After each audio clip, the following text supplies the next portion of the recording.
पेंता बुडाल पेंता जिम्मेदारी आना जिम्मेदारी जाना। आप सभी को तह दिल से जोहार। आज राजस्थान से कोंडागांव बस्तर छत्तीसगढ़ 1,500 किलोमीटर दूर से आपने मुझे दिल से आमंत्रित किया और मुझे एक सौभाग्य मिला। और आप सबका जो प्रेम, आप सबका जो स्नेह, आप सबके अंदर एक अपनत्व की भावना ने हमारा दिल जीत लिया। आज गोरवाना समाज समन्वय समिति के द्वारा जोहारनी कार्यक्रम हमारे आदिवासी समुदाय के पुरखों द्वारा इस फसली त्योहार को पूरे देश के अंदर मनाया जाता है। ये कि अलग के अंदर अलग अलग प्रकार अलग अलग नाम से संबोधित किया, लेकिन ये तो फसली त्योहार, इसके बारे में जैसे मैंने समझा, मेरे इलाके के अंदर हम भील समूह से आते हैं, आदिवासी समाज का डीएनए, और ये आदिवासी समाज का डीएनए होने की वजह से आदिवासी, और यही आदिवासियत आज आपके बीच में खींच साथियों, मंच पे विराजमान हमारे समस्त आदिवासी समुदाय के समस्त सामाजिक संगठनों के पदाधिकारी और हमारे बीच में यहाँ के स्थानीय सांसद महोदय, स्थानीय विधायक महोदय भी आए थे, उनका भी मेरी ओर से तहे दिल से सेवा जोहार करना चाहूंगा। साथियों, आप सबके दिमाग में कई प्रकार के सवाल होंगे। कई दिनों से प्रचार प्रसार चल रहा था कि राजस्थान से राजकुमार और सांसद है, वो यहां पर आ रहे हैं। मुझे इस काबिल बनाने के लिए बांसवाड़ा डूंगरपुर राजस्थान की जनता ने रात दिन मेहनत करके मुझे सांसद बना के दिल्ली के अंदर भेजा और ये उम्मीद की है कि उस क्षेत्र का तो प्रतिनिधित्व करना है, लेकिन पूरे देश के आदिवासी दलित पिछड़ों का भी प्रतिनिधित्व दिल्ली में करना है। ये जिम्मेदारी मुझे दी गई है और उसी अपनत्व की वजह से आज आपने मुझे आमंत्रित किया।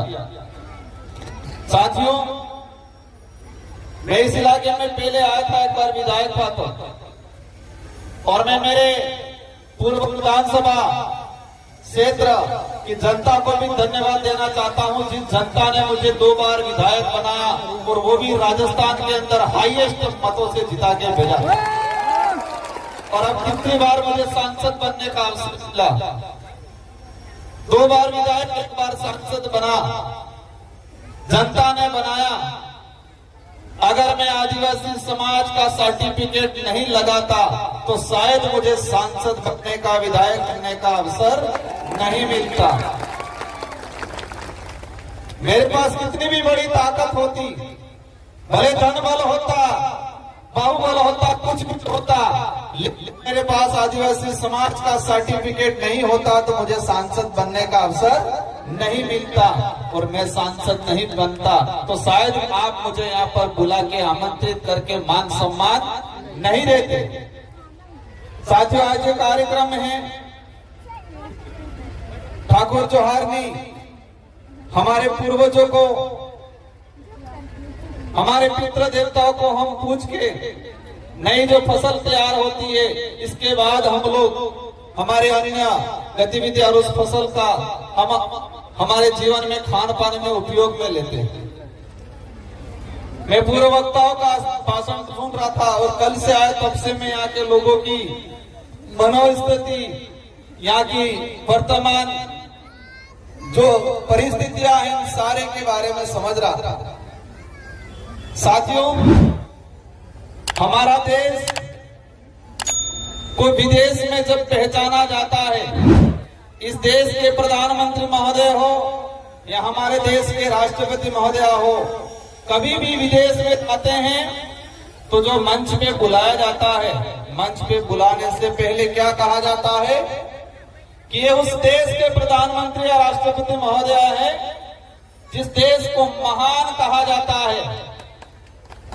क्या संबोधन दिया जाता है कि ये इस देश के प्रधानमंत्री या उस देश के राष्ट्रपति महोदय है जिस देश को महान कहा जाता है, उस देश में अतिथि देवो भव कहा जाता है, मतलब मेहमान भगवान के बराबर होता है ये कहा जाता है। उस देश से हम ये आ रहे हैं, ये संबोधन दिया जाता है।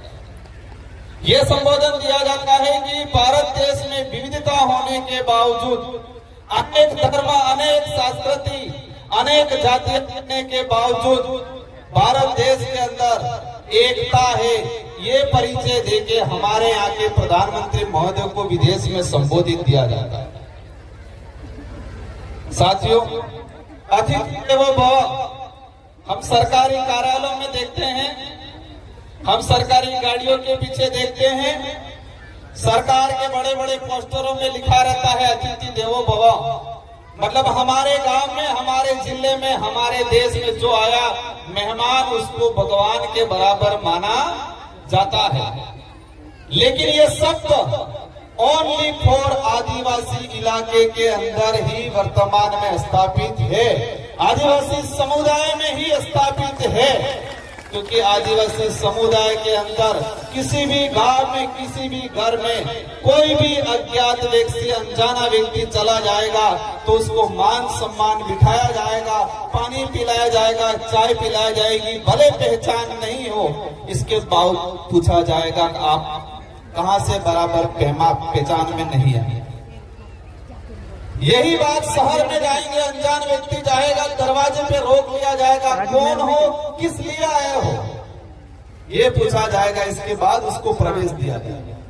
तो अतिथि देवो जो भव शब्द है वो कहीं न कहीं आदिवासी समुदाय की संस्कृति, समुदाय के रीति रिवाज और आदिवासी समुदाय के अंदर जिस तरह से हमारे अतिथि को आज एक देवो भव शब्द के संबोधन के हिसाब से लाया गया, तो ये अतिथि देवो भव आदिवासी समुदाय की संस्कृति से निकला हुआ शब्द है जो विदेश में आज प्रचलन में और हमारे देश का एक मजबूत शब्द के रूप में यूज किया जाता है। साथियों, एक सवाल आपके अंदर भी है, मेरे अंदर भी है कि सांसद देश में बहुत हैं, हमारे छत्तीसगढ़ में भी हैं, लेकिन आपने मुझे यहाँ पर क्यों बुलाया और मैं यहाँ पर क्यों आया, ये सवाल है। मैं जो समझता हूं कि मैं जो सांसद के रूप में हूं, लेकिन मैं ये समझता हूं कि मुझे जिम्मेदारी मिली है, जिस समाज का सर्टिफिकेट लगा के मुझे सांसद बनाया गया है उस समाज का कर्ज उतारना है, ये सोच के मैं रात दिन मेहनत करता हूं, काम करता हूं। इसीलिए आपने मुझे यहाँ पर बुलाया। साथियों, हमारे समाज की अगर बात करें ऐतिहासिक पृष्ठभूमि की, आजादी से पहले अंग्रेजों से लड़े, राजा रजवाड़ों से लड़े, सामंतों से लड़े, मुगलों से लड़े।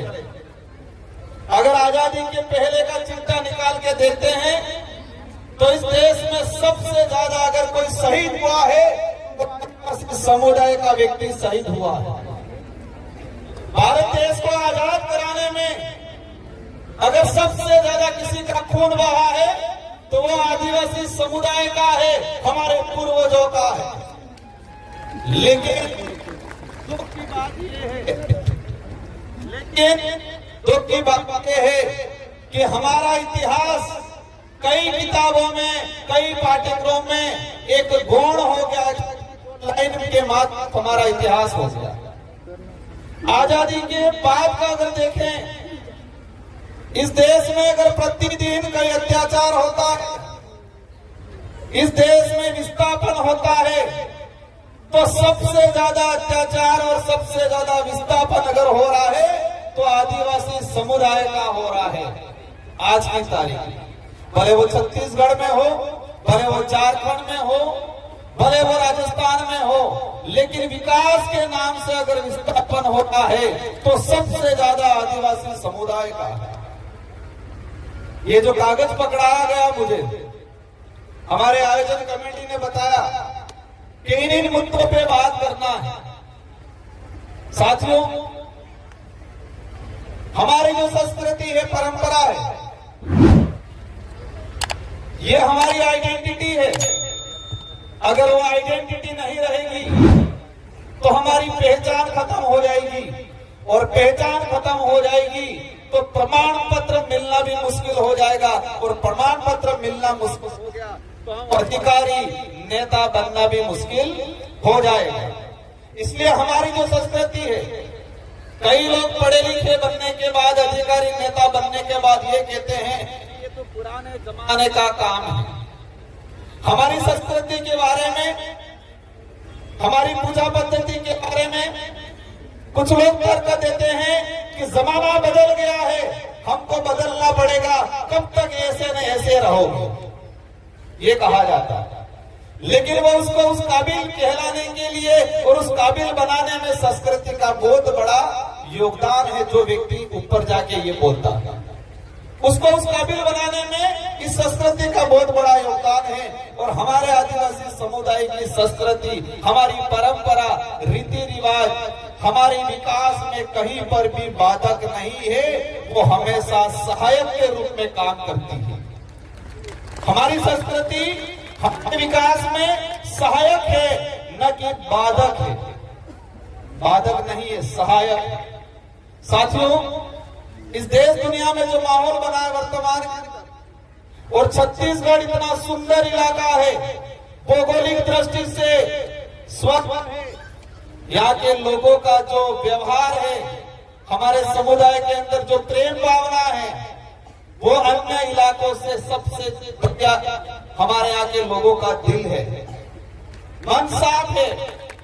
एक सुंदर छत्तीसगढ़ को पूरे देश में अलग नजरिए से देखा जा रहा है। आज मुझे दुख है इस बात का, एक सुंदर छत्तीसगढ़ जो भौगोलिक दृष्टि से, सांस्कृतिक दृष्टि से, यहाँ के लोगों का व्यवहार, यहाँ के लोगों का प्रेम भाव पूरे देश बेस्ट, लेकिन छत्तीसगढ़ को पूरे देश में वर्तमान में एक अलग नजरिए से देखा जाता है। देश की राजधानी में कोई न्यूज छपती है, या हमारे राजस्थान में, प्रदेश में कहीं भी छत्तीसगढ़ के बारे में सबसे पहले अगर कोई बात आती है तो कोई भी न्यूज छपती है तो एक ही बात बोली जाती है। उस न्यूज में क्या बोला जाता है कि नक्सलाइट इलाका। आज मैं छत्तीसगढ़ आया तो जो आदिवासी समुदाय के विरोधी जो विचारधारा के लोग हैं वो राजस्थान में भी कह रहे हैं कि राजकुमार रोड नक्सलाइट इलाके में गया है।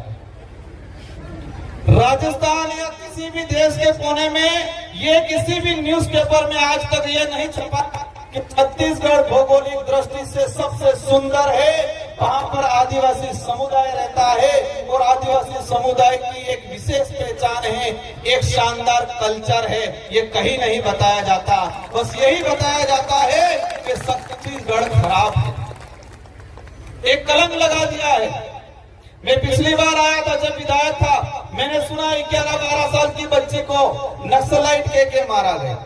इस बिंदु में भी लिखा है कि आदिवासी समुदाय को कुछ लोग प्रशासन के सहयोग से इनको बदनाम करके नक्सलाइट का धब्बा लगा के उनको मार दिया जाता है। पिछले इन 8 महीनों के अंदर छत्तीसगढ़ में 150 के आसपास लोगों को मारा गया है नक्सलाइट के नाम से। मैं ये नहीं कह रहा हूं कि सारे के सारे निर्दोष थे, हैं कुछ लोग गलत, लेकिन इसमें कई ऐसे लोग हैं जो बेचारे निर्दोष हैं। हो रहा है कि नहीं हो रहा है? हो रहा है। ये किस लिए हो रहा है? यहाँ पर मैंने एक चीज देखा, इस इलाके के अंदर कई इलाका ऐसा है जहां पर आदिवासियों की स्थिति कैसी है वो नहीं पता है। आदिवासियों को एजुकेशन मिल रहा है कि नहीं मिल रहा है वो नहीं पता है। आदिवासियों के गांवों तक सड़क जा रही है वो नहीं पता है। और कई इलाका ऐसा है कि उन इलाकों के अंदर आदिवासी समुदाय के आधार कार्ड भी नहीं बने हैं, वोटर आईडी भी नहीं बने हैं। लेकिन दूसरी ओर छत्तीसगढ़ के एक एक पहाड़ में कौन सा मिनरल है, कहां से कोयला निकल रहा है, कहां से आयरन निकल रहा है, कहां से सोना निकल रहा है, ये सारा खंगाल लिया सरकारों ने। लेकिन आदिवासियों की स्थिति के बारे में ज्यादा खंगाला नहीं है। एक एक पहाड़, छत्तीसगढ़ का एक एक इलाके की एक एक मिनरल्स के बारे में सरकार के पास रिपोर्ट है कि इस इलाके में ये आयरन निकलेगा, इस इलाके में सोना निकलेगा, यहाँ पर कोयला निकलेगा, यहाँ पर बॉक्साइट निकलेगा, ये सब आंकड़ा है। लेकिन किस इलाके में आदिवासियों की क्या स्थिति है ये आंकड़ा सरकारों के पास नहीं है। ये सामाजिक कार्यक्रम है, मैं यहाँ पर राजनीतिक बात नहीं करना चाहूंगा, लेकिन इसमें जो लिखा हुआ है कि आदिवासी समुदाय का विस्थापन, साथियों मैंने देखा पिछले समय में इस देश के अंदर टाइगर प्रोजेक्ट बनाए। 1972 के अंदर एक लाई सरकार, केंद्र सरकार, और पूरे देश में अभी तक 56 से 57 टाइगर प्रोजेक्ट किए, टाइगर प्रोजेक्ट बनाए, और इसमें से 70 से 80% टाइगर प्रोजेक्ट ओनली फॉर आदिवासी इलाके के अंदर बनाए जा रहे हैं। अब तक टाइगर प्रोजेक्ट के नाम से पूरे देश के अंदर पिछले जो समय निकला उसके अंदर हम निकाल के देखे तो 5,56,000 आदिवासियों को विस्थापित किया गया टाइगर प्रोजेक्ट के नाम से। आपके यहाँ पर भी शायद बीजापुर में टाइगर प्रोजेक्ट प्रस्तावित है। इससे चौंकन करने वाली बात, 1972 से लगा के 2021 तक 2.5 लाख आदिवासी विस्थापित हुए, लेकिन 2021 से 2024 तक मात्र 4 साल के अंदर 3 लाख लोग विस्थापित हुए। 3 लाख लोग विस्थापित किए थे टाइगर प्रोजेक्ट के नाम से। यहाँ पर माइनिंग होता है दबा के। हम देश के विकास में बाधक नहीं हैं, लेकिन जो विकास आदिवासियों का नाश करके किया जाता है वो विकास हमारी नजर में गलत है। हमने देखा पिछले इलाके के अंदर, फॉरेस्ट के अंदर जो आदिवासी रह रहा है वर्षों से, आजादी से पहले से, उसके लिए एनडीए की सरकार 2006 में फॉरेस्ट राइट एक्ट लाई। लेकिन छत्तीसगढ़ का ही मैंने आंकड़ा निकाला, पिछले 5 साल के अंदर 100 से 200 हेक्टेयर जमीन भी फॉरेस्ट राइट एक्ट के तहत आवंटन नहीं किया गया। लेकिन पूरे देश में वन विभाग की 18,982 हेक्टेयर जमीन प्राइवेट कंपनियों को, कितने 18,982 हेक्टेयर जमीन प्राइवेट कंपनियों को फॉरेस्ट की जमीन दी गई। लेकिन एक बेचारा गरीब आदमी जो आजादी से पहले वन विभाग में रह रहा है वो आज भी पट्टों के लिए तरस रहा है। आपके छत्तीसगढ़ के अंदर भी पिछले 5 साल के अंदर 2280 हेक्टेयर जमीन फॉरेस्ट की प्राइवेट कंपनियों को दिया गया। लेकिन छत्तीसगढ़ का आदिवासी समुदाय को 200-300 हेक्टेयर भी आज तक कितना चाहिए, उस आदमी को रहने के लिए 1 या 2 बीघा चाहिए, लेकिन वो भी आज तक नहीं मिल पाया है। साथियों, ये लड़ाई लंबी है, ये लड़ाई राजनीति करने की भी नहीं है। ये लड़ाई जो हमारे पुरखे लड़के गए, हम बिरसा मुंडा जी को याद करते हैं, गुंडाधर बाबा को याद करते हैं, तिलका मांझी को याद करते हैं। उन लोगों ने जल जंगल जमीन की लड़ाई लड़ी। हम जल जंगल जमीन का नारा जरूर लगा लेते हैं, लेकिन जल जंगल जमीन को उजाड़ कौन रहा है उसके बारे में आज भी अनभिज्ञ। हमने देखा छत्तीसगढ़ के अंदर बड़ी बड़ी कंपनियां आई, आप सभी आंदोलन करते हो क्योंकि आपकी जमीन हड़पी जाती है, आपको विस्थापित होना पड़ा है। एक रिसर्च कंपनी का डाटा आया कि देश के अंदर जो आदिवासी समुदाय है, इसमें से 70% आदिवासी अपने जीवन काल में एक बार विस्थापित होता है। अपने जीवन काल में 100-150 साल के अंदर आदिवासी समुदाय एक बार विस्थापित होता है, एक सर्वे रिपोर्ट है। साथियों, हम विरोध करते हैं, आंदोलन करते हैं, लेकिन हमें यह भी ध्यान रखना है कि छत्तीसगढ़ इलाके के अंदर जो माइनिंग कंपनियां हैं, बड़ी बड़ी कंपनियां हैं, उस कंपनियों से चुनाव के दौरान इलेक्ट्रॉनिक बोर्ड के रूप में कौन पार्टियां चंदा ले रही है, उस पर भी जाना पड़ेगा। हमारा बेचारा भोला भाला आदिवासी समुदाय क्या समझेगा? इलेक्ट्रॉनिक बोर्ड, चुनाव के दौरान इलेक्ट्रॉनिक बोर्ड लीगली चंदा लिया जाता है। छत्तीसगढ़ के इलाके में माइनिंग करने वाली अधिकतर कंपनियों ने चुनाव के दौरान इलेक्ट्रॉनिक बोर्ड मतलब चंदा दिया, करोड़ों रुपयों में 700-800 करोड़ के आसपास चंदा दिया गया। अब ये हमारा भोला भाला समाज कैसे समझेगा?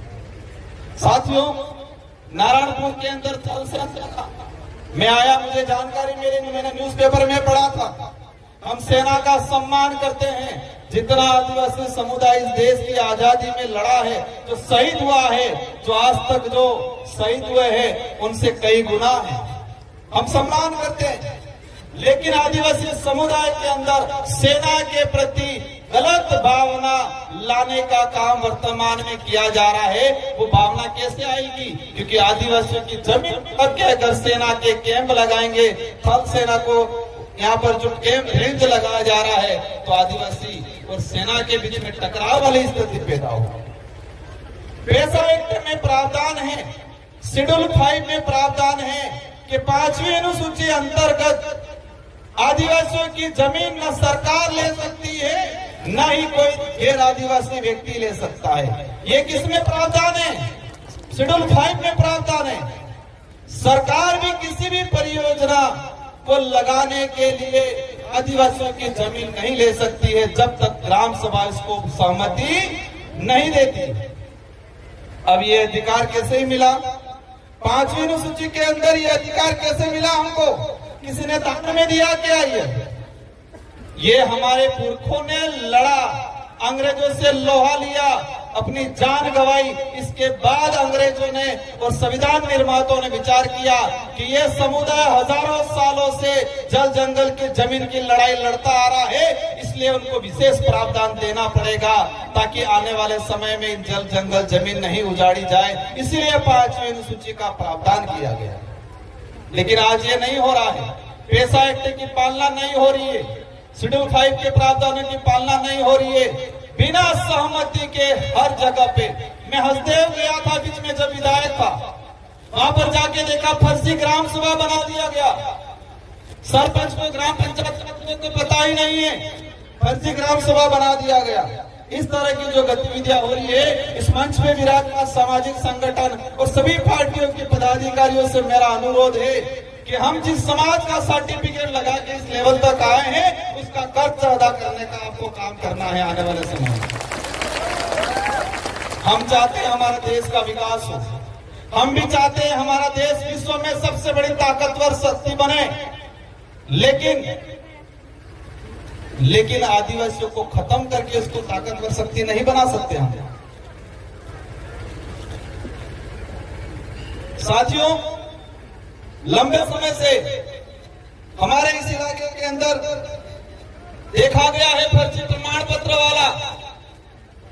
कुछ लोग आदिवासियों से नफरत करते हैं, लेकिन रिजर्वेशन का लाभ लेने के लिए फर्जी प्रमाण पत्र पूरे देश में बनाए जा रहे हैं। आपके बस्तर में भी बनाए जाते हैं, छत्तीसगढ़ में भी बनाए जा रहे हैं, पूरे राज्य में बनाए जा रहे हैं। साथियों, प्रमाण पत्र क्यों मिला हमें? हमारे यहाँ कपाल पे या हमारे पीछे कहीं लिखा नहीं है आप आदिवासी, कहीं लिखा हुआ है क्या? एक तो डीएनए से पता चलेगा, दूसरा संस्कृति से पता चलेगा, कल्चर से पता चलेगा, पूजा पद्धति से पता चलेगा।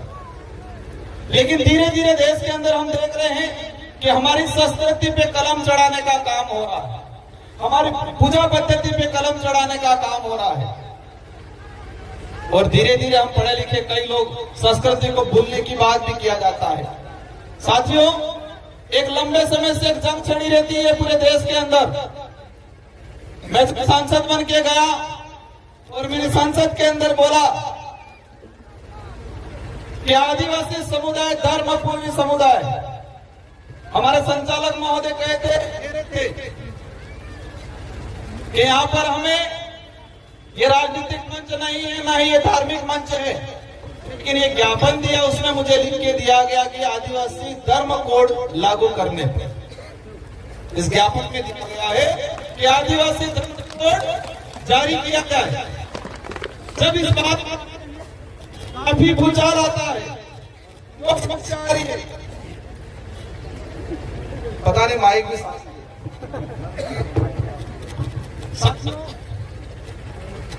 मैं आज इस बस्तर इलाके के अंदर कोंडागांव में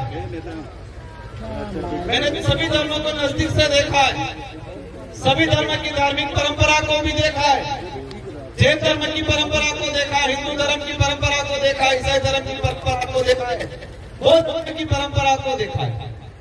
लेकिन आदिवासी समुदाय की धर्म परंपरा, भक्ति परंपरा, हमारी पूजा पद्धति किसी भी धर्म से मेल नहीं खाती। इसीलिए अपनी आइडेंटिटी को लेके पूरा देश का आदिवासियों का अलग से धर्म कोड की मांग कर रहे हैं। क्या इस बात में आप सभी सहमत हो? पक्का? सहमत कौन नहीं है? सब सहमत है।